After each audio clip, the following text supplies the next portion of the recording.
હે ભાઈ તને ખબર હે નરસિંહ કાલ આંજે ભરેલો લીધો. એટલે બરેલો નહીં બોલેરો લીધો એને. ભાઈ જી હોય. હા ભાઈ જો સામે દાબેલીની રેકડી છે અને ઘરમાં ગરમ ઉતરે દાબેલી તો ખવડાવ. પણ મારી પાસે 25 રૂપિયા જ છે ને આપણે 3 જણા હે 10 રૂપિયાની એક દાબેલી આવે ક્યાંથી થાય? એક કામ કર 5 રૂપિયા લાવ ઉભો રમણ આવું. અરે હા એવું કાંઈ લે વિમલ લગાવ.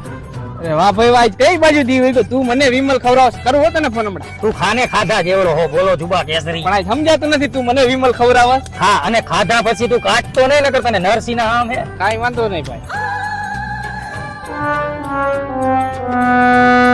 વાહ ભાઈ વાહ એક આમટી ખાઈ ગયો હો મોટા. હવે 2 દાબેલી બનાવજે. લે મોટા તારે ખાવી ને લે લે ને મજા આવશે લે. હવે હું ઘરે જઈને ખાઈ